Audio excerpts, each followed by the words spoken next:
G'day everyone, and welcome once again to another Top Split Racing replay. This week we are at Laguna Seca for round 2, season 4, 2022. Laguna Seca, second free track of the season. Expect participation to be relatively good. This was a midweek race that I did. I got a bit of time off work at the moment, a couple of weeks, so thought I'd come and do this one. At a time of day which is conducive to finding my mate over in the US, Leo Ovtcharov, who's one of the Ovtcharov. I'm going to call him Leo. I never get his name right. Apologies, Leo. I don't get the opportunity to race with Leo too much. He's on the other side of the globe, and he races in and around his work schedule and me similarly. He is arguably in the top. Oh, look, it's hard to say. They don't race too often. He and Christian and Manu and that. But I'd suggest he's in the top 1 to 3 drivers on any given day in the series. And so getting the opportunity to race with him is always like gold. So we hopped in this afternoon and had a race. I've chucked it on the front row next to Leo. It was only a relatively low strength of field. I think it was 2,400 or something like that. And probably largely because he and I were in it, that it bumped up. Our I rating was a little bit higher than most in the field, with the exception of Rafael Limon in P3, who's another guy I like racing with quite a bit when I get the chance. He normally races around this time as well. Leo was up late because he had the day off work tomorrow. So it was a bit later than he's usually up. Tom Maines I've raced a few times with. Ken, the great Ken Himes, starting out at P5. Joe Wild's a regular in the series as well. Don't get to race with him too often. I think Craig Montgomery there in 9th is one of the SNS guys. Oh, he races in the US scene a fair bit. They're the ones that I know in the field. Only 11 in the field. The race did split mid-afternoon, but it was a bit of fun. And I thought I would share this one. So why don't we, well, let's get on with the sharing. We'll hop in the cockpit, chuck on the race thing, and I haven't got everything set up the way I wanted it. So I'll just chuck up. Oh, that's not the one I wanted. I wanted on race. Show the battle box, and we're good to go. All right, folks, 15 laps. Well, let's get it going. And we're away.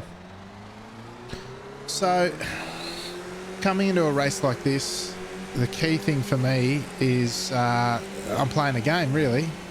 How long can I hang on to Leo, pretty much. So I've got a reasonable start, put it up the inside straight away.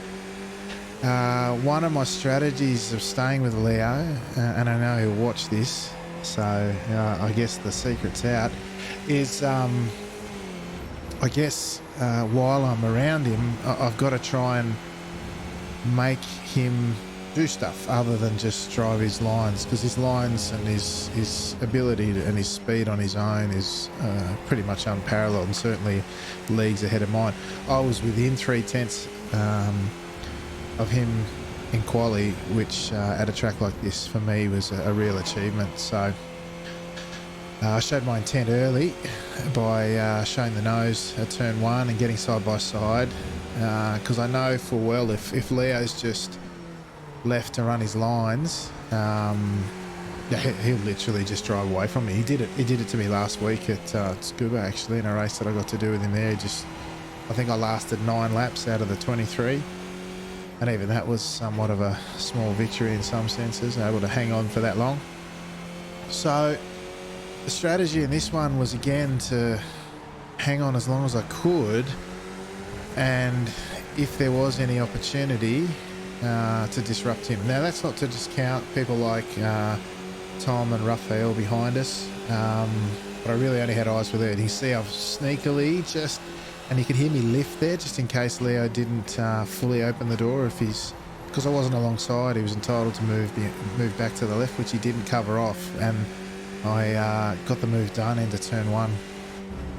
Now, typically in races, my concept is getting flag to flag the fastest, which means typically I don't engage in battles like this at the start of a race, unless there's a significant opportunity, a mistake or something like that. I'm looking for us to complete laps as quickly as possible.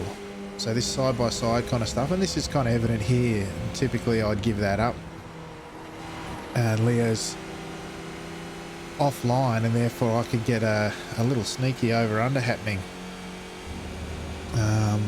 But you can see, you know, even that little bit offline, and even one of the great ones is, you know, not into a mistake, but that's not a line that you'll run very often. Just slightly tight into the uphill. Well, you know, it's almost a 90-degree corner, but it's, you know, it's fourth gear all but flat out. You're flat on the gas before you make the apex on a good lap. So yeah, just that little bit offline, and you can see already it has me in front of Leo, which is not something I can say very often. So yeah, it's all part of the strategy, and you know, so far so good. We're still in it anyway, put it that way. Now Leo comes back up, and again you can see all this side-by-side stuff. Now typically in a race I'd give that up.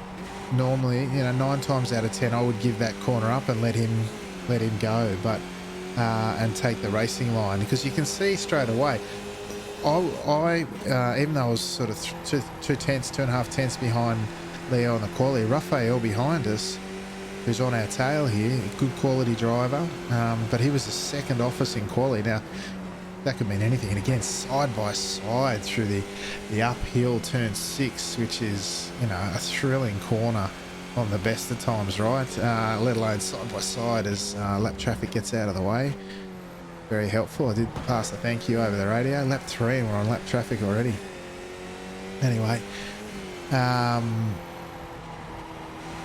yeah, typically what I would do if someone like Leo made a move, or someone equivalent pace made a move, and they had the corner and they had it done, I'd give it up and let them go for the view of, hey, we still got heaps of the race to go, plenty of opportunities to make that position back at a track where passing's not impossible, and it would slow us down to keep someone like Raphael, who was potentially a second office in pace, unlikely as that might be, keeping him in it at the moment. So again, side by side, I'm defending, and again, not my usual strategy, but even though it's making us horrendously slow, it is keeping me in the race. As much as we're keeping, and you can see I'm right on the edge, as much as we're keeping Raphael in the race, this is keeping me in the race as well, at least in my mind, because like I said, Leo, lap for lap, is as quick, absolutely as quick as anyone out there. But what sometimes he doesn't get the opportunity to do is a lot of racing like this, because of work commitments and stuff. He tends to race in races like this where low participation, time of day, and just the odd 1 or 2 folk come out. He doesn't get to race in the SNL stuff, for example. Side by side through the corkscrew, get that into you. It can be done. That was a pretty pivotal moment actually, because you can see 3 tenths straight away, and we've also brought Tom Maines back into it as well. So this is actually a 4-car pack at the moment, and you know, I sort of just caught a glimpse of that in my mirrors after the corkscrew, and you can see this is what I was worried about. Leo's already out to 4 tenths, nearly 5 tenths as we hit the main straight, and I'm at risk here at this point. All from that move.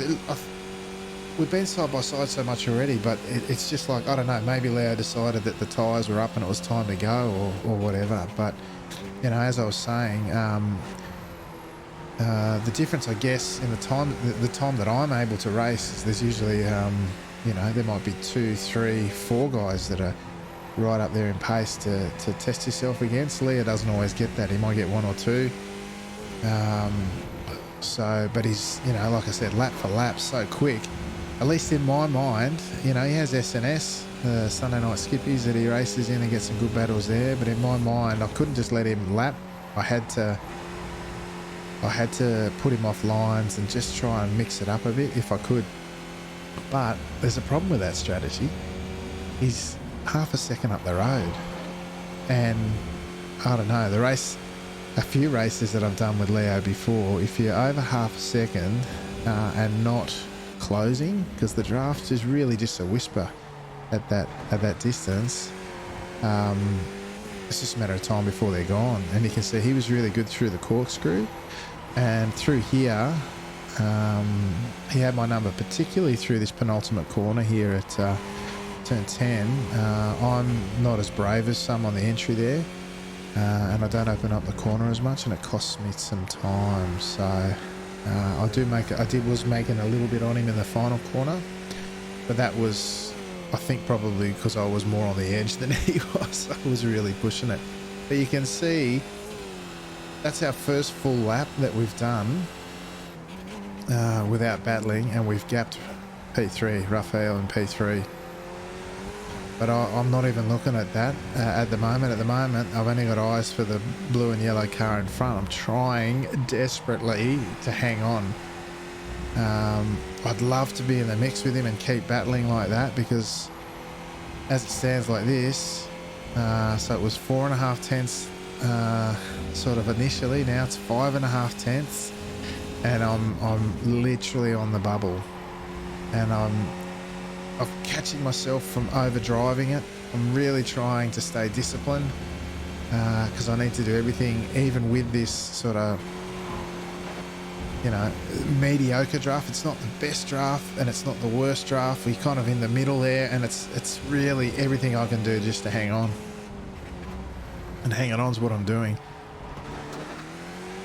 I'm trying to get the tighter lines through the corkscrew. You can see he opens up that corner a bit better as well. I don't lose too much there. It's here. You can see he's right on the outside ribble strip. I don't even touch it. And then I'll go down to third as well. That's certainly one corner I need to work on in the remainder of the week. You can see we're almost at the 6 tenths now, and I'm really getting nervous. Interestingly, the last corner there, they've taken away that sketchy 1X on the green AstroTurf, which is... gives it a far more natural feel to it, I must admit. I seem to catch him a bit under the brakes through turn 1 and 2 there. Or turn 2, the Andretti hairpin. A little bit at the expense of exit speed, but it's only a relatively short straight, and I felt like I was coming out a little bit in front through the hefty braking into the turn 2 hairpin. And not, on balance, coming out a little bit in front, even though my exit was slightly compromised. But we're back inside, well, we were briefly back inside half a second, which was encouraging. But straight away, he had a really nice turn 5 on the run up the hill, and that sort of stretched it out back to 5.5 tenths. And I can't exaggerate how much on the bubble this is. This is doing everything I can to hang on. But you can see, this is, what is our second lap? I think it's probably our second full lap. And we're already over 3.5 seconds clear when we were nose to tail of this with the two behind, when that move at the corkscrew got made a couple of laps ago. And you can see it's now 7 tenths. And I've all but, I've got to tell you, I've all but given up at this point, because it's just a slow, it felt like a slow march to the inevitable, just half a tenth here, a tenth on a lap, claw a little bit back at turn 1. You can see I got about a tenth back at turn 1, and there were just a couple of points on the track that were just keeping me in it. Turn 1 was one. I think Leo and I did the race before this as well, and the kink, turn 6, that scary corner halfway up the hill. Unfortunately, Leo did his suspension on the apex bollard there in the previous race, and I think he was, I don't know, maybe a fraction conservative through there in this race as a result, and that sort of helped me a little bit. So you can see I'm a 10.5 in the first half of the lap, and then I was fairly committed through the kink and managed to hang on if nothing else. I felt like in the braking zones I was sort of just holding my own. Certainly he was better through the corkscrew than I was, probably by about half a tenth or more. And here was where I would lose whatever I was going to lose in a lap, was through this corner. And we're almost back at that 6 tenths, but I think that's probably got a tenth back on that lap, which was great. So we're in the second half of the race now. But you see, a few laps in and we've kind of gapped the guys behind. And you can see what a difference, this is what I was saying at the start of the race. I was so focused on sort of matching it and trying to stay with Leo, disrupt his racing lines a bit, that it kept the other guys in it. And you can see as soon as Leo's able to run his lines, one, I can barely hang on, and two, we're gapping quality drivers. Like Raphael's no slouch. I mean, he's, what's he, over 5.5k I-rated driver, and he was a benchmark of mine and a guy I love racing with. Well, I still like racing with him. He was a benchmark of mine for a long time. I think he's been away from the sim a fair bit, but yeah, maybe. And we all have our strong tracks. I don't count this as one of mine necessarily, but any track that you can hang in Leo's draft, you're doing okay. And I thought about it, you know, like this race, like these laps that we're doing, these were quicker than any that I've done in the week, and this was already my 6th race on a Wednesday. Like I said, I got some time off work, but I put it down to just play a little footy and, you know, basketball and other sports and competitive sports in general. You come up against, I don't know, the defending champions, or, you know, the top gun or whatever. You kind of lift your game. And that's kind of how I saw this. You know, full focus face, full attention, eyes forward. You know, I barely looked in my mirrors the whole race. And I mean, obviously at this point there's no need to. But even early on, I didn't have eyes for defending. I had eyes for attacking. You know, if I was ever briefly in front of Leo at the start like I was then, obviously you look in your mirrors, position your car, make sure you defend properly and give room and all the rest of it. But just so intently focused. It was great to have that rabbit to chase, you know, that target. Hope Leo's alright having a target on his back. I'm sure he is. It's good fun and it's good spirited. But you see, we're just that fraction closer now. Instead of being 6+ tenths behind, we're only 4+ tenths, so we're a couple of tenths closer. At the end of this lap, we'll be 2/3 through the race, and we spent a lot of time staring at that blue and yellow car, but that's been just such an excellent goal to chase. It's like chasing a ghost car. You know, you ever go in a practice session, you load the ghost car of your best lap or someone else's best lap to chase around? It's kind of like that, I guess. Because interestingly, you can offset that. So say you put it, you know how you drive through the ghost car and it's really off-putting? You can offset it by, say, a second or half a second or whatever it is, so that it appears much like Leo does here, just in front of you rather than in the middle of you, putting you off your lines and all the rest of it. It'd be quite a useful training tool. So we've gone from hanging from about 6 tenths behind to 4.5. I think it was 6.5 down to 4.5, and we're starting the last third of the race. And closer than then Leo made a little mistake there. I felt missed the first apex, the double apex turn 2, and suddenly I'm inside 4 tenths. I've got to tell you, this is way better and way closer to Leo than I thought it would be at this sort of stage of the race. I expected him to be 8 seconds in front of me, not us 8 seconds in front of Raphael. But it's all right. Now we're under 4 tenths, and the drafts, you know, much better once you're sort of 4 tenths and better. It's actually a legit draft, but you've still got to be quick enough. You've still got to be quick enough at a track like this to make use of it, and it's really only puts you in a position to try and make a pass. It doesn't give you the pass. You've still got to earn it, particularly against someone like Leo, of course. And we're not in that position yet.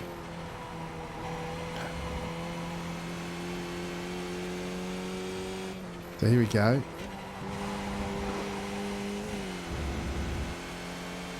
Four tenths. What can we do in the braking zone here? 4 tenths on the way in. About 4 tenths on the way out. That's not too bad. But now this is probably the longest draft section. And I think from memory, the only time we get into 5th gear. It used to be that we didn't get into 5th gear, I'm pretty sure, but we do now. And look at that. I'm under 3 tenths. And I felt that I had a bit of advantage here. In fact, Leo closed right up on me there. And I locked up. Just making sure I didn't hit him. But now it's game on. Almost. We're inside 3 tenths. We've clawed it back, and I don't know if it was Leo feeling the heat from behind or what. I just felt he was a little bit vulnerable. I did actually watch, because he streamed this race. You can catch him on Twitch. BG_bullet from memory, or BG Bullet. And he was real silent. Wasn't saying anything. So he had his focus face on too. I certainly had mine on, that's for sure. But you can see we're getting much closer now, and we're, surprise, surprise, 3.5 laps to go, or just under, and I feel like we're actually in it, which I got to tell you was not what I was expecting. So again, this is my roughest corner. I'm desperately trying to do it in 4th gear because I know 4th gear is what you want, but I just can't quite manage it. And again, Leo misses an apex. And I felt, oh, here we go. Inside 3 tenths, longest straight. What can we do here? Kind of moved a little bit to the right, then I came hard left, and again I lifted a little bit in case you know, while I wasn't there, and we're actually side by side into the braking zone. Leo brakes deeper on the outside as he can, side by side still, and I get the all clear call, so I straighten the wheel, A, to cut the scrub, and B, to make sure that Leo didn't come up the right hand side into turn 3. As we head through 4 now, a little bit of a lift is all you need. Now I run the straight line out here because I know he's got a better run than me. And I want to defend into 5. Remember, 2.5 to go once we're up the top of the hill or thereabouts. So it's game on. And we've got a 10-second lead, 11-second lead. So we've got a bit to play for, or play with. Oh, we didn't go side by side that time. I think we thought about it. I gave it up early on. Leo gave it up that time, but he lifted a bit there. He almost went side by side into the corkscrew, but with 2.5 to go, it's not quite 2 to go. 2 to go or 1 to go, you think about it, right? But with 2.5 to go, you probably think you got another chance, and you still need to make good choices, not desperate choices. You don't want to ever be making desperate choices.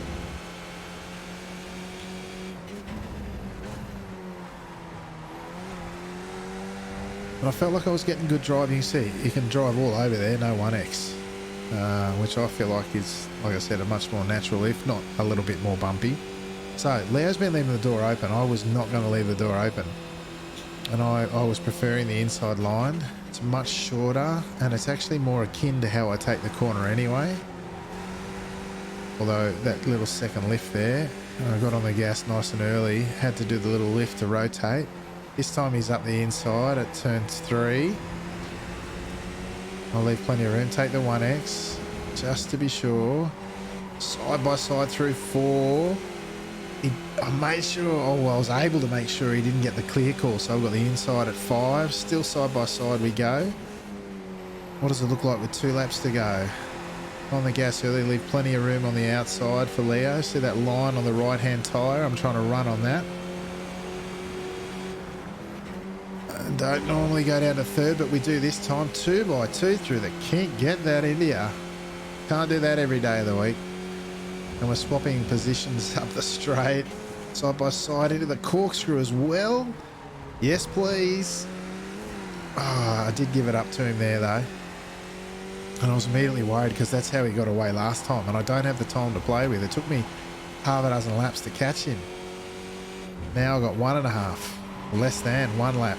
when we crossed the line this time, although he ran a bit wide there. That gave me some encouragement, and I felt good about my braking into this corner. And you can see I was using more of the track on exit too. So 3/10 on exit of the final corner. The draft's not what it used to be, but is it enough? You can hear he's still in 4th. I'm in 5th. Oh, he left the door wide open. He could have shut that, but he left it open. And now we're side by side again. I gave him that. I tried to come underneath, I thought, but mostly I was thinking about turn 5. Because turn 5 is the one before the hill, and you get a run out of here, and you can have a look at turn 5. But I was really surprised he didn't close the door. Maybe he's just enjoying the battle as much as I was. I would have closed it. I can tell you that. I would have been straight up the left-hand side on the run into turn 5. Side by side we go again. I think he's a bit further up this time. Oh, how tight was that? And I've known we've gone side by side a couple of times and he's come out the better on the inside of the second apex. So I've got to try to... I just really badly misjudged that. Sorry, Leo. I'll just wait here, mate. Here you go. Oh, 2 weeks in a row. Although that one wasn't a bad decision as much as it was bad execution, I think. The one last week where I chucked it up the inside of Dimitri was bad decision and bad execution. That one was just bad execution. We'll go and have a look at that. So I redressed. I let Leo back through and go ahead and win. And remarkable to think the pace was that high that still finished the 2.5 in front of Raphael. Crazy stuff. That was, I've got to tell you, that was just so much fun. It was super fun. But what we really need to do is go have a look at the incident. Alright, so we'll grab another camera view. Was far chase? No, probably chase is the one to do. Alright. Let's have a run through here. So when compared to previous laps, Leo was actually further up alongside through the kink here. And I think it all stemmed back, honestly. I was a long way back at turn 1. So in the previous times where we'd gone side by side through turn 1 and I'd come out in front, we were side by side in the braking zone. And I don't know if Leo messed up his braking or he was worried about me diving or what it was, but there was definitely room there on the inside. He takes a wider line through the 2 apexes than I do. This is more of the line that I would normally take. You can see he doesn't have to adjust the whole way through. It doesn't look like there's not a big movement in his car. But what it did mean is typically where I'd been further up, I was actually in front of Leo on the exit of the corner. But in this one, we're only side by side, which means, and there's plenty of room. See, there's good, healthy racing room given by both, which means that he's actually in front on the exit of turn 3. And I thought about the over-under, but I couldn't quite get the drive. I couldn't quite get it done properly. But like I said, I was setting up for turn 5. Because turn 5, you get the run through 4 and you get the good draft. And again, see, I'm not as far up as I have been in previous laps. But we're side by side. He's getting the side draft more than me. It's funny, as soon as you're side by side, the one with the axles behind always gets the side draft more than the one in front. So, and I'll come back at him here. Again, side by side through the kink as we'd done. It was a bit tighter that time. But also, he was further up and he had more rights in the corner. Well, not that he didn't have rights in the other corners. But my strategy here going into it was... The 2 times that we'd been, or 3 times that we'd been side by side through the corkscrew previously, was our cars were in these positions, although I was probably further forward, obviously. And Leo had come out in front each time. And we were talking about it afterwards, and he said, you know, he should have gone up the inside because it puts him off his line and all the rest of it. But if, you know, you could go back to the previous lap, right? Let's, hang on, let's go. I want to go back to the previous lap where we were side by side through it again. You can see here, this is the previous lap. We're side by side, and see Leo takes a nice sharp in. He's got the better entry. Like, and I think I even had to take the 1X there.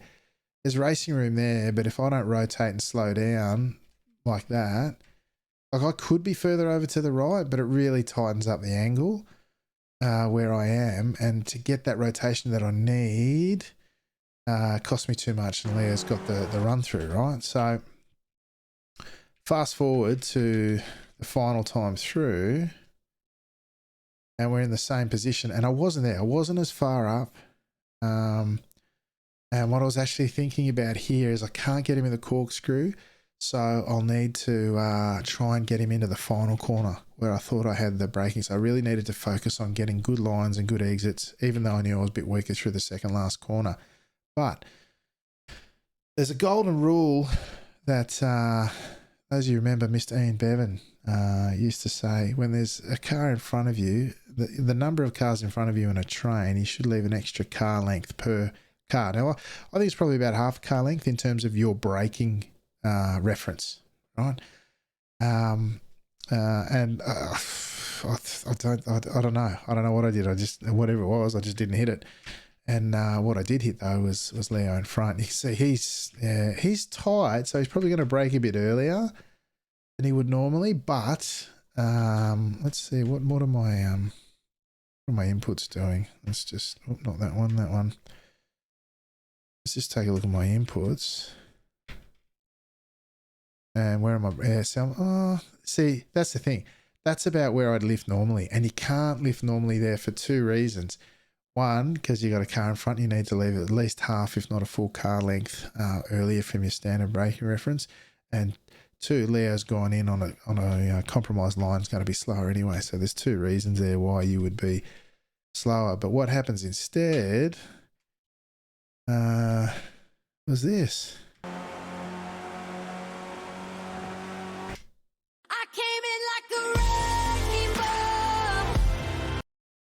That's what happened. Although, honestly, it was probably more like this.